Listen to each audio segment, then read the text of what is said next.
ಇಲ್ಲಿ ಸುಳ್ಳು ಮಾತಾಡಕ್ ಬರಂಗಿಲ್ಲ. ಯಾಕಂದ್ರ ನಾ ಇಲ್ಲಿ ಮೊದಲಿದ್ದಾಗ ಹೆಂಗಿದ್ದೆ, ಇಲ್ಲಿ ಬರೋಕ್ಕಿಂತ ಮುಂಚೆ ನಮ್ಮ ಪರಿಸ್ಥಿತಿ ಹಾಗಿತ್ತು, ಕೆಟ್ಟ ಆವಾಗ ನಿಮ್ಗೆ ಅದನ್ನ ಹೇಳಲಿಕ್ಕೆ ಆಗುದು, ಅಷ್ಟು ಕೆಟ್ಟ ನಮ್ಮ ಪರಿಸ್ಥಿತಿ ಒಳಗಿದ್ದಾಗ ನಾನು ಮತ್ತ ಅದು ನನಗೇನು ಗೊತ್ತಿಲ್ಲ, ಯಾವ ಜನ್ಮದ ಪುಣ್ಯದ ಫಲನೋ ಏನ್ ನಾನು ಪುಣ್ಯ ಮಾಡಿದ್ದು ಏನ್ ಗೊತ್ತಿಲ್ಲ. ಆ ಸಂಗಮದ ವ್ಯಾಪಾರ ನೋಡಿದ ತಕ್ಷಣ ನಾನು ಬಿಡಕ್ಕಾಗ್ಲಿಲ್ಲ. ಸಂಗಮ ವ್ಯಾಪಾರ ಒಂದು 15 ದಿವಸ ನಾವು ಇಲ್ಲಿ ಶಿಬಿರ ಮಾಡಿದ್ವಿ. ಸುಮಾರು ವ್ಯಾಪಾರ 75 ಜನ ಇದ್ವಿ. ಅದು ರಾಯಬಾಗದ ಒಂದು 20 ಜನ ಬಂದಿದ್ವಿ. ಆ ಟೈಮ್ದಾಗ ನಮ್ಮ ಶಿಥಿಲಿಂಗ ಸ್ವಾಮಿಗಳು, ನಮ್ಮ ಕುಂದಗೋಳದ ಶಾಂತಲಿಂಗ ಸ್ವಾಮಿಗಳು ಅವರೇನು ವೈಟ್ ಬಟ್ಟೆ ಹಾಕೊಂಡು ಇಲ್ಲೇ ಇದ್ರು. ನಮಗೆ ಇದೇ ಜಾಗದಾಗ ವಸತಿ ಮಾಡ್ತಿದ್ದೆ, ಇಲ್ಲೇ ವಸತಿ ಮಾಡ್ತಿದ್ದೆ. ಇದೆಲ್ಲ ಕಂಪೌಂಡ್ ಇರ್ಲಿಲ್ಲ, ಎಲ್ಲ ಯೋಗ ಶಿಬಿರವನ್ನ ಇಲ್ಲೇ ಹೊರಗಡೆ ಮಾಡ್ತಿದ್ವಿ. ಸುಮಾರು ಒಂದು 15 ದಿವಸಗಳವರೆಗೆ ಅಲ್ರಿ ಸರ್, ಒಂದು 15 ದಿವಸಗಳವರೆಗೆ ಮೊಟ್ಟ ಮೊದಲು ಯೋಗ ಶಿಬಿರ ಆಯ್ತು. ಆ ಯೋಗ ಶಿಬಿರ ಆದಾಗ ನಿಮಗೆ ಮೇಜರ್ ಹೇಳ್ಬೇಕಂತಂದ್ರೆ, ನಾವು ಮೂಲತಃ ಆ ಟೈಮ್ದಾಗ ಎಲ್ಲ ಮಾಂಸಾಹಾರಿಗಳು, ನಾವೆಲ್ಲ ಅವಾಗ ಮಾಂಸ ತಿನ್ನೋರು ಎಲ್ಲ ಮಾಡೋರು. ಆ ಟೈಮ್ದಾಗ ಸಿಕ್ಕಾಪಟ್ಟೆ ನನಗೆ ಆಕ್ರೋಶ ಇತ್ತು, ಮೈ ಮೇಗೆಲ್ಲ ಮುಖದ ಮೇಗೆಲ್ಲ ಮಡಪಕ್ಕಿದ್ದು. ಆಮೇಲೆ ಒಂಥರ ಎಲ್ಲ ಏನು ನಿಮ್ಗೆ ಗೊತ್ತಿರಬೇಕಲ್ಲ, ಒಂದು ಈ ಹಾದಿ ಬಿಟ್ಟು ಹಾದಿ ಇರ್ತ ಹುಡುಗರು ಆ ಟೈಪ್ ಇದ್ದು ಒಂದ ಮಾತು ಹೇಳ್ಬೇಕಂತ. ಅಂತ ಹುಡುಗ ಬಂದ ಮೇಲೆ, ಮೊಟ್ಟ ಮೊದಲನೇದಾಗಿ ಇಲ್ಲಿ ಬಂದ ಮೇಲೆ ನನಗೆ ಇಡೀ ಏನೋ ನನ್ನ ಶರೀರದೊಳಗೆ, ನನ್ನ ಮನಸ್ಸಿನೊಳಗೆ ಸಣ್ಣ ಬದಲಾವಣೆ ಸ್ಟಾರ್ಟ್ ಆಯ್ತು. ಎದರಿಂದ ಸ್ಟಾರ್ಟ್ ಆಯ್ತಾ ಕೇಳಿದ್ರೆ, ನನಗೆ ಗೊತ್ತಿರೋ ಪ್ರಕಾರ ನಾನು ಹೆಂಡತಿ ಯಾವತ್ತೂ ಹೇಳ್ತಿರ್ತೀನಿ, ನಾನು ಮೊಟ್ಟ ಮೊದಲು ನನ್ನ ಜೀವನದೊಳಗೆ ಸಾತ್ವಿಕ ಆಹಾರ ಮತ್ತು ಸತ್ಸಂಗದ ಆಹಾರ, ಒಂದು ಒಳ್ಳೆ ವಾತಾವರಣ ಆಹಾರವನ್ನ ಏನಾದ್ರೂ ಕಂಡಿತ್ತಪ್ಪ ಅಂದ್ರೆ ಅದು ಕೃಷ್ಣ ಕಿತ್ತೂರು. ಆ ಕೃಷ್ಣ ಕಿತ್ತೂರದಾಗ ಕೇವಲ ಆಶ್ರಮದಾಗ ಅಡಿಗೆ ಮಾಡ್ತಿದ್ರು. ನನಗೆ ಗೊತ್ತಿರೋ ಪ್ರಕಾರ ಆ 25 ದಿವಸವರೆಗೂ ಎಲ್ಲಾ ಮನೆಯಿಂದ ಸಹಿತ ಊಟ ಬರ್ತಿದ್ರು, ಅಡಿಗೆನೂ ಮಾಡ್ತಿದ್ರು, ಊಟನೂ ಬರ್ತಿದ್ರು. ಅವಾಗ ಎಲ್ಲ ರೀತಿಯಿಂದಲೂ ನನಗೆ ಅವಾಗೆಲ್ಲ ಈ ಊಟ ಮಾಡ್ಲಿಲ್ಲ ಅಂತಲ್ಲ, ಇಡೀ ಅವಾಗ ಆಹಾರದ ಒಂದು ಬದಲಾವಣೆಯಿಂದ ನನ್ನಲ್ಲಿ ಒಂದ್ ಸ್ವಲ್ಪ ಬದಲಾವಣೆ ಆಗ್ತಾ ಆಗ್ತಾ ಬಂತು. 15 ದಿವಸ ಯೋಗ ಶಿಬಿರ ಮುಗಿತು. ಶಿಬಿರ ಮುಗಿದ ಮೇಲೆ ಆಮೇಲೆ ಸಂಗಮದ ಅಪ್ಪ ಅವ್ರಿಗೆ ಕೇಳಿದ್ರು, ನೋಡ್ರಪ್ಪ ಮತ್ತ ಯಾರು ಇರ್ತೀರಿ ಮತ್ತೆ ಯಾರು ನಮ್ ಜೊತೆ ಬರ್ತೀರಿ ಬರ್ರಿ ಅಂತಂದು. ಆಮೇಲೆ ನನಗ ಬಹುತೇಕ ನನಗೆ ಯಾವ್ದೋ ಪೂರ್ವ ಜನ್ಮದ ಪುಣ್ಯದ ಫಲವೋ ಗೊತ್ತಿಲ್ಲ, ನನಗೆ ಅಪ್ಪ ಅವ್ರ ಕಡೆನೆ ಹಂಗೆ ನೋಡ್ಕೊಂತ ಕುಂತೆ, ಏನ್ಪಾ ಸತೀಶ್ ಹೆಂಗ್ ಮಾಡ್ತೀವಿ ಅಂತಂದ್ರು. ಅಪ್ಪ ನೆಕ್ಸ್ಟ್ ಶಿಬಿರ ಎಲ್ರಿ ಅಂತಂದ್ರು, ಎಕ್ಸಾಂಬ ಅಂತಂದ್ರು. ಮತ್ ನೀವ್ ಬರ್ತೀವೋ ಏನೋ ಹೋಗ್ತೀವಿ ಅಂತಂದ್ರು. ನಾನು ಮನಿಗೆ ಹೋಗಿ ನಮ್ಮ ಅವ್ರ ಕೇಳ್ಕೊಂಡ್ ಬರ್ತೇನ್ರಿ ಅಂತಂದ್ರು. ನಾವ್ ವಾಪಸ್ ನಮ್ಮ ಊರಿಗೆ ಹೋದೆ, ರಾಯಬಾಗಕ್ಕೆ ಹೋದೆ, ಗಡಗುಂದಿಗೆ ಹೋದೆ. ನಮ್ಮ ತಾಯಿ ಹೇಳಿದೆ, ಯಪ್ಪ ನೀ ಮೊದಲು ಹೋಗಿ ಇಲ್ಲಿಂದ ಅಂತಂದ್ರೆ. ಯಾಕಂದ್ರೆ ಮನಿ ವಾತಾವರಣದಾಗ ನೀ ಹೆಂಗರೇ ಆಗತ್ತೆ, ನೀ ಅಪ್ಪರ ಜೊತೆ ಹೋಗ್ತಿಲ್ಲ, ಹೋಗೇ ಬಿಡು ಅಂತಂದ್ರು. ಸೀದಾ ಅಪ್ಪರ್ ಯಾವಾಗ ಐತ್ರಿ ಅಂತ ಕೇಳಿದೆ. ಇದು ನಮ್ಮಲ್ಲಿ ಟೈಮ್ ಇರಂಗಿಲ್ಲ, ಇದು ಶಿಬಿರ ಮುಗಿದ್ ಬರ್ದು ಸಹ ನಮ್ಮಲ್ಲಿ ಬರ್ಬೇಕಂದ್ರೆ ಬರ್ಬೇಕು ನೀವು ಅಂತ ಆಯ್ತು ಅಂತ ತಿಳ್ಕೊಂಡು, ಅಪ್ಪ ನಮ್ಗೆ ಒಂದಷ್ಟು ಟೈಮ್ ಕೊಡ್ರಿ ಅಂತ ತಿಳ್ಕೊಂಡು ವಾಪಸ್ ನಾನು ಎಕ್ಸಮ್ಮ ಮಠಕ್ಕೆ ಹೋದೆ. ಎಕ್ಸಮ್ಮ ಮಠಕ್ಕೆ ಹೋದ ಮೇಲೆ ವಾಪಸ್ ಅಲ್ಲಿ ಒಂದು 15 ದಿವಸ ಶಿಬಿರ ಆಯ್ತು. ಅಲ್ಲಿ 2 ಶಿಬಿರ ಮಾಡಿದ್ರು ಅಪ್ಪರು. ಮೊದಲೇ ಒಂದು ಶಿಬಿರ ಮತ್ತೆ 2ನೇ ಶಿಬಿರ ಮಾಡಿದ್ರು. ಅದು 2 ಶಿಬಿರದೊಳಗೆ ಅದ ದೊಡ್ಡ ಅದ್ಭುತ ಬದಲಾವಣೆ. ಅದೇನು ಅದ್ಭುತ ಬದಲಾವಣೆ ನಿಮಗೆ ನಾನು ವರ್ಣಿಸ್ಲಿಕ್ಕೆ ಆಗೋದು. ಇವತ್ತಿನವರೆಗೂ ಸಹಿತ ಅದನ್ನ ಬಿಟ್ಟಿಲ್ಲ, ಇವತ್ತಿನವರೆಗೂ ಬಿಟ್ಟಿಲ್ಲ. ಆವಾಗಿನ ಬದಲಾವಣೆ, ಅಪ್ಪ ನನಗೆ ಹಚ್ಕೊಂಡು ಪ್ರೀತಿ, ಕೊಟ್ಟ ತಾಯಿ ಪ್ರೀತಿ, ನನಗೆ ನಿಜವಾಗ್ಲೂ ನನ್ನ ತಾಯಿಗಿಂತಲೂ ಶ್ರೇಷ್ಠವಾಗಿರ್ತಕ್ಕಂಥ ಪ್ರೀತಿಯನ್ನು ಕೊಟ್ಟರು ಜಗತ್ತಿನಲ್ಲಿ. ಈ ಮಾತನ್ನ ಮತ್ತೆ ಯಾರು ಹೇಳಂಗಿಲ್ಲ. ಸಂಗಮದೇವ್ ಒಂದು ನನ್ನ ಮೌವನ್ಗಿಂತ ನನಗೆ ಆ ಶಿಬಿರದಾಗಿದ್ದಾಗ ನಂಗೆ ಜ್ವರ ಬಂತು, ನನಗೆ ಕಾಲು ಒತ್ತಿದ್ರು, ನನ್ನ ಕೈ ಒತ್ತಿದ್ರು, ನನ್ನ ಅಪ್ಪಗಳನ್ನ ಜಂಡು ಬಾಂಬ್ ಹಚ್ಚ ಏನ್ ಕಾಳಜಿ ಮಾಡಿದ್ರೆ ಆ ಕಾಳಜಿಗೆ ನಾನು ಸೋತ್ ಹೋದೆ ಅಪ್ಪರ ಕಡೆ. ಸಂಗಮದ ಅಪ್ಪರ ಮುಗಿದ ಮೇಲೆ ಅವಾಗ ಎಲ್ಲರೂ ಮತ್ತೆ ಆ ಜನ ಬಂದಿದ್ರು ಅವಾಗ ಎಕ್ಸಾಮ್ ಮಾಡಿದಾಗೆಲ್ಲ. ಈಗ ನಮ್ಮ ಈಗೆಲ್ಲ DCL ಆಗಿದ್ದಾರೆ, ಸೌಮ್ಯ ಸುಂಕದವರೆಲ್ಲ, ಅವರೆಲ್ಲ ಅವಲೇ ಇದ್ರು. ಅವಾಗೆಲ್ಲ ಮುಗಿದ್ಮೇಲೆ ಏನ್ ಮಾಡವಪ್ಪ ಅಂತ ಕೇಳಿದ್, ಹಂಗ ಕುಂತ ಎಲ್ಲರೂ ಮುಗಿಸಿ ಶಿಬಿರ ಮುಗಿಸಿ ಎಲ್ಲ ಹೊಂಟ್ರು. ನಾಳೆ ಕುಂತೆ, ಏನ್ಪಾ ಸತೀಶ್ ಏನ್ ಮಾಡಮ್ಮ, ನೀವ್ ಹೆಂಗ್ ಹೇಳ್ತೀರಿ ಹಂಗಾರಪ್ಪ ಅಂತ. ಮತ್ತೆ ಮುಂದಿನ ಶಿಬಿರ ಕನ್ಯರಿಗೆ ನೋಡಿ ಬರ್ತೇನಂತ. ಬರ್ತೀನಿ ಅಂತಂದೆ. ನಮ್ಮ ಮನೆಯಾಗ ಒಂದು ಲೆಕ್ಕ ಫೋನ್ ನಮ್ಮ ಅವಾಗ ಒಂದು ಫೋನ್ ಹೊಡೆದ ಕೂಡಲೇ ಯವ ನನಗೆ ಮತ್ತೆ ಕನ್ಯರಿಗೆ ಅಂತ ಮಠಕ್ಕೆ ಐತೆ ಒಂದು ಶಿಬಿರ ಐತೆ ಅಂತ ಹೋಗ್ಲಿ, ನೀ ಬಡಿ ಗಾಡಿ ಅಂತ ಅಂದ್ಬಿಟ್ಟು. ನನ್ನ ಮಗ ನೀ ಸನ್ಯಾಸಿರಿ ಆಗ ಇದಾರೆ ಆಗ, ಒಟ್ಟು ಈ ಮನೆಗೆ ನಿಮ್ಮ ಅಪ್ಪನ ಸ್ವಚ್ಛಾಗ ನೀ ಬರೆದು ಬೇಕಾಗಿಲ್ಲ, ನನ್ನ ಮಗ ಹೆಂಗರೇ ಆಗಿ ನನ್ನ ಮಗ ಉದ್ಧಾರ ಆಗ್ಲಿ ಅಂತ ನಮ್ಮ ಅವ್ನ ಇಚ್ಛೆ ಇತ್ತು. ಇವತ್ತು ನಮ್ಮ ತಾಯಿ ಇಚ್ಛೆ ಮತ್ತು ಗುರುವಿನ ಇಚ್ಛೆ ಮೂಲಕ. ಯಾಕಂತಂದ್ರ ನಾವೆಲ್ಲ ಈ ಮಟ್ಟಕ್ಕೆ ಈ ಜಾಗದಾಗ ಬಂದು ಹಿಂಗೆಲ್ಲ ಆಗ್ಬೇಕಾದ್ರೆ ಸಾಮಾನ್ಯ ಕೆಲಸ ಅಲ್ಲ. ಒಂದು ನಮ್ಮ ಅಜ್ಜರ ಹಂಗಿರ್ಬೇಕು, ನಮ್ಮ ಅಪ್ಪರ ಹಂಗಿರ್ಬೇಕು, ಅಂದಾಗ ಮಕ್ಕಳ ಕಡೆ ಸಂಸ್ಕಾರ ನಡಬರ್ಕ ಬರೋದಂತಂದ್ರೆ ಅಷ್ಟು ಈಸಿ ಇಲ್ಲ. ನಡಬರ್ಕ ಹೆಂಗ್ ಬರ್ತದೆ ಅಂತ ಹೇಳ್ರಿ. ಈಗ ನಿಮ್ಮ ಕೆಲವೊಬ್ರು ನಮ್ಮ ಮಕ್ಕಳಿಗೆ ಹೋಗ್ರ ಮಠಕ್ಕೆ ಹೋಗ್ರಿ ಅಂತಂದ್ರೆ ಮಕ್ಕಳು ಮಠಕ್ಕೆ ಹೋಗಂಗಿಲ್ಲ.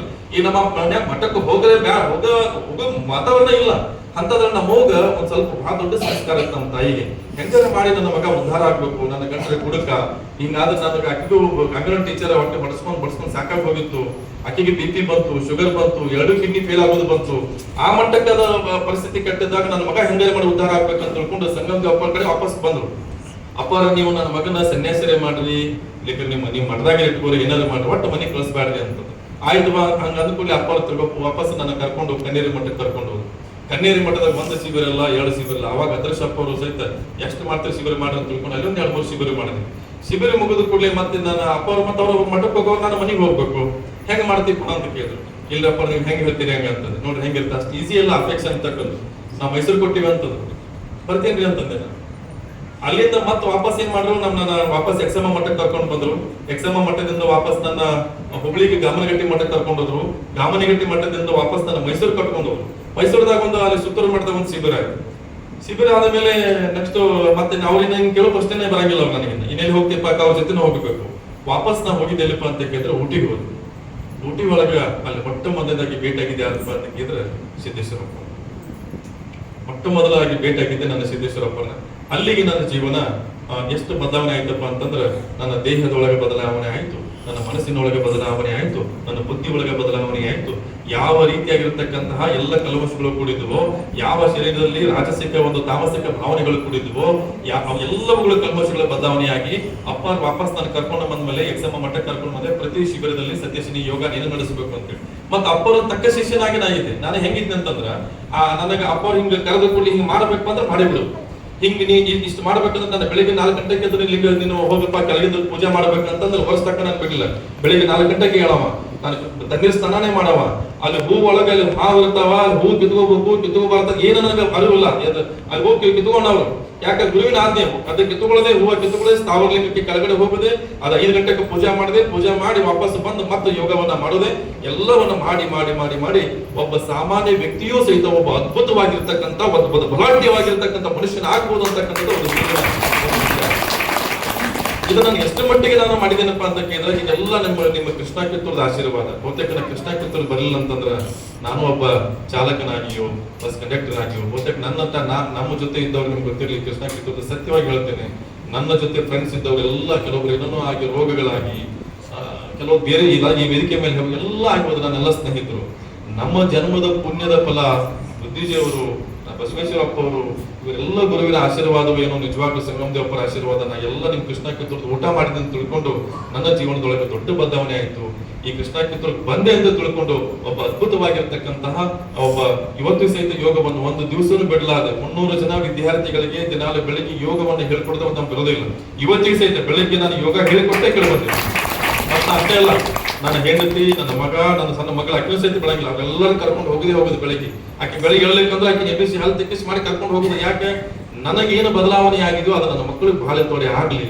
ಯಾಕಂದ್ರೆ ಜಗತ್ತಿನಲ್ಲಿ ಲಕ್ಷ ಕೊಟ್ಟರು ಕೋಟಿ ಕೊಟ್ಟರು ಬದಲಾವಣೆ ಏನು ಕೊಟ್ಟರು ಬದಲಾವಣೆ ಆಗೋದಿಲ್ಲ.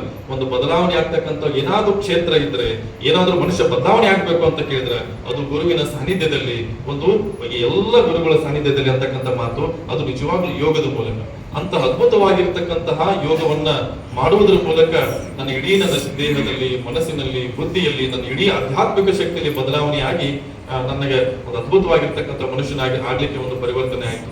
ನನಗೆಲ್ಲ ಅವಾಗ ನಾವೆಲ್ಲ SSLC ಎಲ್ಲ ಫೇಲ್ ಆಗೋ ಮೂಮೆಂಟ್ ಇದ್ದವನ. ನಿಮ್ಗೆ ಸತ್ಯವಾಗಿ ಮಾತನ್ನ ಹೇಳ್ತೇನೆ, SSLCಗೆ ನಮ್ಮ ಮನೆಯೊಳಗೆ ವಾತಾವರಣ ಹೆಂಗಿತ್ತು ಅಂತ ಕೇಳಿದ್ರೆ, ನಮ್ಮ ಅಕ್ಕ SSLC ಬರೆಯಕ್ಕೆ ಎಕ್ಸಾಮ್ ಹೋಗ್ತಿದ್ದಂತ ನಮ್ಮಪ್ಪ ಕಾಫಿ ಹೋಗಿದ್ ಹೆಂಗ ಅಂತ ತಿಳ್ಕೊಂಡು ಅವಾಗ ನನ್ನ ಮುಂದೆ ಚರ್ಚೆ ಮಾಡ್ತಿದ್ದ.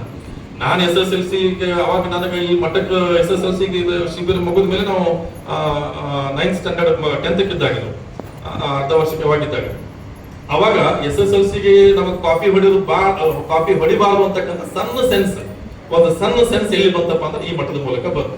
PUCಗೆ ಇಡೀ RVRಕ್ಕೆ ನಾನು ಫಸ್ಟ್ ರ್ಯಾಂಕ್ ನಿಮ್ಗೆ ಗೊತ್ತಿತ್ತು. ನಾನು ಇಡೀ ಕಾಲೇಜಿಗೆ ಆರ್ಟ್ ರ್ಯಾಂಕ್, ಡಿಗ್ರಿ BK ಕಾಲೇಜ್ಗೂ ನಂದು ಫಸ್ಟ್ ರ್ಯಾಂಕ್, B.Edಗೂ ಫಸ್ಟ್ ರ್ಯಾಂಕ್. ಇದೆಲ್ಲದಕ್ಕೂ ಫಸ್ಟ್ ರ್ಯಾಂಕ್ ಬರ್ಲಿಕ್ಕೆ ಕಾರಣ ಏನಪ್ಪಾ ಅಂತ ಕೇಳಿದ್ರೆ ಎಲ್ಲವೂ ಯೋಗದ ಮೂಲಕ, ಗುರುವಿನ ಒಂದು ಆಶೀರ್ವಾದದ ಮೂಲಕ ನನ್ನ ಬದಲಾವಣೆ ಆದೆ. ಆಮೇಲೆ MA ಮಾಡ್ಕೊಂಡ ಟೈಮ್ದಾಗ ನಮ್ಮ ತಾಯಿಯವರಿಗೆ ಬಹಳ ಸಿವಿಯರ್ ಆಯ್ತು. ಆಕೆಗೆ 2 ಕಿಡ್ನಿ ಫೇಲ್ ಆಗಿ, ಶುಗರ್ ಆಗಿ ಆಕೆ ಸಾಯೋ ಮೂಮೆಂಟ್ ಬಂತು. ಅಪ್ಪಾರ ಅವಾಗೆಲ್ಲ ಫ್ರಾನ್ಸ್ ಅಲ್ಲಿ ಇದ್ರು. ಅವಾಗ ನಮ್ಮವ್ವ ಹೇಳಿದ್ದು ಅಪ್ಪಾರ್ ನೋಡ್ಬೇಕು. ಸೀದಾ ಅಪ್ಪಾರ ಫ್ರಾನ್ಸ್ ಇಂದ ಕನೇರಿ ಮಠಕ್ಕೆ ಬಂದ್ರು. ಕನೇರಿ ಮಠದಿಂದ ಸೀದಾ ಅವ್ರು ಎಲ್ಲಿಯೂ ಹೋಗ್ಲಿಲ್ಲ, ಯಾವ ಎಕ್ಸಮ್ ಮಠಕ್ಕೆ ಹೋಗ್ಲಿಲ್ಲ, ಅವ್ರು ಸೀದಾ ನಿಪ್ಪಾಣಿ ಮಠಕ್ಕೆ ಆಗಿರ್ಲಿಲ್ಲ. ಸೀದಾ ಅವ್ರು ಎಲ್ಲಿಪ್ಪ ಅಂತ ನಮ್ಮ ತಾಯಿಯವ್ರ ಕಡೆ ಬಂದ್ರು, ನಮ್ಮ ತಾಯಿಯವ್ರನ್ನ ನೋಡಿದ್ರು. ಆಮೇಲೆ ನಮ್ಮ ತಾಯಿ ಅಪ್ಪಾರ ನನ್ನ ಮಗ ನಿಮ್ಗೆ ಗುಡಿಯಾಗ ಹಾಕೀನಿ, ನೀವ್ ಏನಾದ್ರೂ ಮಾಡ್ರಿ, ನನಗೆ ಇದಾಗ್ಬೇಕು ಅದಾಗ್ಬೇಕು ಅಂತಿಲ್ಲ, ಆದ್ರೆ ಒಳ್ಳೆಯ ಮನುಷ್ಯನನ್ನಾಗಿ ಮಾಡ್ರಿ ಅಂತ ಹೇಳಿದ್ರು. ಇದು ನನ್ನ ತಾಯಿ ನನಗೇನಪ್ಪ ಅಂತ. ಆಮೇಲೆ ನಾನು ವಾಪಸ್ ಮಠಕ್ಕೆ ಹೋದೆ. ನಿಮ್ಗೆ ಗೊತ್ತಿರ್ಲಿ, ನಾನು ಮತ್ತೆ ಎಕ್ಸಮ ಮಠಕ್ಕೆ ಹೋದೆ. ನಾನು ಎಕ್ಸಮ ಮಠದಾಗ ಇದ್ಕೊಂಡು ನಾನು ಚಿಕ್ಕೋಡಿ ಒಳಗಿಂದ ನಾನು ಡಿಗ್ರಿ ಮಾಡಿದ್ನು ಅದೆಲ್ಲ ಮಠದಾಗ ಇದ್ಕೊಂಡೆ ಮಾಡಿದೆ. ಮಠದ ಒಂದು ಆಹಾರ, ಮಠದ ಒಂದು ವ್ಯವಹಾರ, ಮಠದ ಒಂದು ವಾತಾವರಣದ ಏನಪ್ಪಾ ಅಂತ ಕೇಳಿದ್ರೆ ಯಾವ ಶ್ರೀಮಂತಿಕೆಯೂ ಈ ಮಠದ ಮುಂದೆ ಏನೂ ಇಲ್ಲ. ಅಂತ ಅದ್ಭುತವಾಗಿರ್ತಕ್ಕಂಥ ಶಕ್ತಿ ಸಾಮರ್ಥ್ಯ ಏನಾದ್ರು ಇತ್ತಪ್ಪ ಅಂತ ಸಂಪತ್ತು ಇತ್ತು ಅಂತ ಕೇಳಿದ್ರೆ ಅದು ಗುರುಗಳ ಒಂದು ಸಾನ್ನಿಧ್ಯದಲ್ಲಿ ಇರ್ತಕ್ಕಂಥದ್ದನ್ನ ನನ್ನ ಮನಸಾರೆ ಕಂಡಾವ. ಅದೇ ರೀತಿಯಾಗಿ ಹಂಗ ಅದಕ್ಕ ಯಾರ್ಯಾರ ಕರ್ಮಗಳು ಹೆಂಗೆ ಇರ್ತಾವಲ್ಲ ಹಂಗಂಗ ದೇವರ ಆಶೀರ್ವಾದ ಮಾಡ್ತಾನ ಅಂತೇಳಿ. ನಮ್ಮ ಕರ್ಮಗಳು ಚಲೋ ಇದ್ದಪ್ಪ ಅಂತ ಕೇಳಿದ್ರೆ ನಮ್ಗೆ ದೇವ್ರು ಒಳ್ಳೇದ ಮಾಡ್ತಾನ, ನಮ್ಮ ಕರ್ಮಗಳು ಕೆಟ್ಟದ್ದಪ್ಪ ಅಂದ್ರೆ ಕೆಟ್ಟದ್ದ ಮಾಡ್ತಾನ. ಎಂದು ನಾನು 99ದಾಗ ನನಗೆ ಕೃಷ್ಣ ಕಿತ್ತೂರು ನೀರು ಕುಡಿದ್ನು ಅಂದ್ರೆ ನನ್ನ ಕರ್ಮಗಳು ಬದಲಾವಣೆ ಹಾಕೊಂತ ಹೋಯ್ತು. ಅವತ್ತ ಕರ್ಮಗಳ ಬದಲಾವಣೆ ಹಾಕೊಂತ ಹೋದಂಗ ನನಗೆ ಎಲ್ಲಿಯೂ ನನ್ನ ಶಿಕ್ಷಣಕ್ಕೆ ಕೊರತೆ ಆಗಲಿಲ್ಲ. ಯಾಕೆ ನನಗೆ ಏಕಾಗ್ರತೆ ಅಂತ ಬರಲೇ ಇಲ್ಲ. ನನಗೆ ಯೋಗ ಮಾಡ್ಕೊಂತ ಹೋದೆ, ಗುರುವಿನ ಧ್ಯಾನ ಮಾಡೋದು ಏನು ಕೆಟ್ಟ ಗುಣಗಳೆಲ್ಲ ಹೋದ ಮೇಲೆ ಪರ್ಸೆಂಟೇಜ್ ಯಾಕೆ ಕಡಿಮೆ ಆಗ್ಬೇಕು? ಪರ್ಸೆಂಟೇಜ್ ಏನಾದ್ರೂ ಹಾದಿ ತಪ್ಪಿದ್ರೆ ಪರ್ಸೆಂಟೇಜ್ ಕಡಿಮೆ ಆಗ್ಬೇಕು. ನಾ ಹಾದಿ ತಪ್ಪಲೇ ಇಲ್ಲ. ಹಾದಿ ತಪ್ಪಬಾರ್ದಾಗ ಏನ್ ಮಾಡಿಬಿಟ್ರಪ್ಪ ಅಂತಂದ್ರೆ ಈ ಬಸವೇಶ್ವರಪ್ಪ ಅವರು, ಸಂಗಮದೇವಪ್ಪ ಅವರು, ಬುದ್ಧಿಜೀವರು ಎಲ್ಲ ನನಗೆ ಹಿಡ್ಕೊಂಡ್ ಬಿಟ್ರು. ನಾ ಏನ್ ಪುಣ್ಯ ಮಾಡಿದ್ನು ಗೊತ್ತಿಲ್ಲ. ಹಂಗ ಆ ಮುಖದ ಮುಗ್ದಂಗ ಅಪ್ಪ ಒಂದು ಇಚ್ಛೆ ಇತ್ತು. ಅಪ್ಪ ನನ್ನ ಮಠದಾಗ ಸುಮಾರು ಸರಿ ಕೇಳಿದ್ರು ನನಗಿಲ್ಲ ಅಂತಲ್ಲ, ನೋಡಪ್ಪ ನಿಮ್ ತಾಯಿಯವ್ರದ್ದು ಇಚ್ಛೆ ಇದೆ ಸನ್ಯಾಸಿ ಆಗ್ಬೇಕಂತ ಹೇಳಿ, ಮತ್ತೆ ನೀವ್ ಹೆಂಗ್ ಸನ್ಯಾಸಿ ಆಗ್ತೀರಿ ಅಂತ ಒಂದು ಮಾತನ್ನ ನನಗೆ ಕೇಳಿದ್ರು. ನಿಮ್ಮಂತ ಯುವಕರು ನನಗೆ ಬೇಕಂತೇಳಿ. ಅಪ್ಪ ನೀವ್ ಹೆಂಗ್ ಹೇಳ್ತೀರ ಅಂತಂದೆ. ಬುದ್ಧಿಜೀವರ ಹತ್ರನು ವಿಷಯ ಹೋಯ್ತು. ಬುದ್ಧಿಜೀವರ ಅಂದ್ರು ಬೇಡ, ಒಬ್ಬ ಮಗ ಅದನ್ನ ಮದುವೆ ಮಾಡ್ರಮ್ಮ ಅಪ್ಪ ಅವ್ರು ಹೇಳಿದ್ರು. ಅದು ಅಪ್ಪ ಅವ್ರಿಗೆ ಸಂಗಮದೇವ ಅಪ್ಪ ಅವ್ರಿಗೆ ಕೇಳಿಸ್ತದ. ಕೇಳಿಸಿದ್ಮೇಲೆ ಇಲ್ಲಪ್ಪ ನಿಮ್ಮ ಅಪ್ಪ ನಿಮ್ಮ ಮಮ್ಮಿ ಹೇಳ್ಯಾರ ನಿಮ್ಗೆ ಮದುವೆನ ಆಗಕ್ಕೆ ಅಂತ, ಮದುವೆ ಮಾಡ್ಕೊಳಕ್ಕೆ ಅಂತಂದ್ರೆ. ಮದುವೆ ಮಾಡ್ಕೋಬೇಕಂತ ನಾವು ಇಚ್ಛೆ ಅನ್ಕೊಂತೀವಿ. ನಮ್ಮ ತಾಯಿಯವ್ರು 2 ಕಿಡ್ನಿ ಫೇಲ್ ಆಗ್ಬಿಟ್ಟ. ಅದೊಂದು ದೊಡ್ಡ ಹೋರಾಟ. ಆ ದೊಡ್ಡ ಹೋರಾಟ ಅದೆಲ್ಲ ರೊಕ್ಕಿಲ್ಲ ಏನಿಲ್ಲ. ಅಪ್ಪ ಅವರು ಎಲ್ಲ ಅದೇನೋ ಮಾಡಿ ಒಟ್ಟಿನಲ್ಲಿ ನನ್ನ ತಾಯಿ ಮನೆಗೆ 2010 ನನ್ನ ತಾಯಿ ತಿರ್ಕೊಂಡ್ರು. ಆದ್ರೆ ನನ್ನ ತಾಯಿ ಇಚ್ಛೆ ಏನೈತಪ್ಪ ಅಂತ ಕೇಳಿದ್ರೆ ನೀನು ಮದುವೆ ಆಗ್ಬೇಕಾಗಿತ್ತು ಅಂತ ಹೇಳಿ. ಆದ್ರೆ ಅದಕ್ಕೆ ಕೊನೆಗೆ ನಮ್ಮ ತಾಯಿ ನೋಡ್ಲೇ ಇಲ್ಲ. ಆದ್ರೆ ಗುರುವಿನ ಆಶೀರ್ವಾದ, ನಮ್ಮ ಅವನ ಆಶೀರ್ವಾದ, ನಾನು ಯಾವ ಜನ್ಮದ ಪುಣ್ಯದ ಫಲ ಮಾಡಿದ್ರೆ ಗೊತ್ತಿಲ್ಲ. ನನ್ನ ತಾಯಿ ಸ್ವರೂಪ, ನನ್ನ ತಾಯಿ ಹೆಂಗಿದ್ರು ಹಂಗ ನಾನು ಹೆಂಗ್ ಸಿಕ್ಕ. ಯಾಕಂದ್ರೆ ನನಗೆ ಧಾರವಾಡದಾಗ 4 ಮತ್ತು 5ನೇ ತರಗತಿ 300 ಜನ ವಿದ್ಯಾರ್ಥಿಗಳಿದ್ದಾರೆ. ಆ 300 ಜನ ವಿದ್ಯಾರ್ಥಿಗಳ ರೆಸಿಡೆನ್ಸಿ ಇದ್ದಾರೆ ಗೊತ್ತಿರ್ಲಿ. ರೆಸಿಡೆನ್ಸಿ ಇರ್ತಕ್ಕಂಥ ಮಕ್ಕಳನ್ನು ತಗೊಂಡು PhD ಮಾಡೋದು ಸಾಮಾನ್ಯ ಕೆಲಸ. ಮತ್ತ ನನ್ನ PhD ಪ್ರಾಮಾಣಿಕವಾಗಿ ಓದಿನೇ ಥೀಸಿಸ್ ಬರ್ತಿತ್ತು. ಇದಕ್ಕೆಲ್ಲ ಸಂಪೂರ್ಣವಾಗಿ ಬರ್ಲಿಕ್ಕೆ ಕಾರಣೀಭೂತರಾದ ಯಾರಪ್ಪ ಅಂತ ಕೇಳಿದ್ರೆ ನನ್ನ ಹೆಂಡತಿ ಪದ್ಮಾವತಿ. ಅವಳ ಸಪೋರ್ಟ್ ಇಲ್ಲಪ್ಪ ಅಂತಂದ್ರೆ ನಾನು ಡಾಕ್ಟರೇಟ್ ಪಡ್ಕೋತಿಲ್ಲ. ಈ ಡಾಕ್ಟರೇಟ್ ಪಡ್ಕೊಳ್ಳೋದು ಇಚ್ಛೆ ಯಾವಾಗಿತ್ತಪ್ಪ ಅಂದ್ರೆ ಸಂಗಮದೇವ ಅಪ್ಪ ಅವ್ರು ಇದ್ದಾಗಲೇ ಇತ್ತು. ಸತೀಶ್ MA ಮಾಡಿದ್ಮೇಲೆ PhD ಮಾಡ್ಬೇಕು ಅಂತಂದವರು. PhD ನನಗೆ ಏನೂ ಗೊತ್ತಿರ್ಲಿಲ್ಲ. PhD ಮಾಡ್ಬೇಕಂತ ಅನ್ಕೊಂಡು ಕರ್ನಾಟಕ ವಿಶ್ವವಿದ್ಯಾಲಯಕ್ಕೆ ಹೋದೆ. ನಮ್ಮ ತಾಯಿಗೆ ಆರಾಮಿರಲಿಲ್ಲ. ಬಿಟ್ಟು ಹೋದ ಮೇಲೆ ನನ್ನ ತಾಯಿ ಇಚ್ಛೆಯನ್ನ, ಅಪ್ಪ ಅವ್ರ ಇಚ್ಛೆಯನ್ನ ಈಡೇರಿಸಬೇಕು ಅಂತ ತಿಳ್ಕೊಂಡು ನನ್ನ ಹೆಂಡತಿ ಮುಂದೆ ಹೇಳಿದೆ, ಇಲ್ಲ ನೀ ಮಾಡಕ್ಕೆ PhD, ನೀ ಮಾಡಕ್ಕೆ ಹೆಂಗ್ ಮಾಡಕ್ಕಾಗ್ತೈತಿ ಅಂತಂದೆ. ಬೆಳಿಗ್ಗೆ ಎದ್ದು ಕೂಡ ರಾತ್ರಿಗೆ 11 ಗಂಟೆ ತನಕ ನಾನು ಓದೋದು, ನನಗೆ ಬರೀ ಕೆಲಸ ಆಗ್ತದ, ಹೆಂಗ ಮಾಡ್ಲಿಕ್ಕೆ ಆಗ್ತದ, ನೀ ಮಾಡಕ್ಕೆ ಅಂತ ನೀ ಮಾಡ್ತೀನಿ, ನಾನು ನಿನ್ ಜೊತೆ ಇರ್ತೀನಿ ಅಂತ ತಿಳ್ಕೊಂಡು ನನ್ನ ಹೆಂಡತಿ ನನಗೆ ಆತ್ಮವಿಶ್ವಾಸವನ್ನ ಕೊಟ್ಟು ನನಗೆ ಓದಲಿಕ್ಕೆ ಅವಕಾಶವನ್ನ ಮಾಡಿ ಇವತ್ತು ಏನಾದ್ರು ಡಾಕ್ಟರೇಟ್ ಪಡ್ಕೊಂಡಿದ್ದಪ್ಪ ಅಂತ ಕೇಳಿದ್ರೆ ಕಾರಣೀಭೂತರು ಒಂದು ಗುರು, ಒಂದು ಹೆಂಡತಿ, ಒಂದು ತಾಯಿ.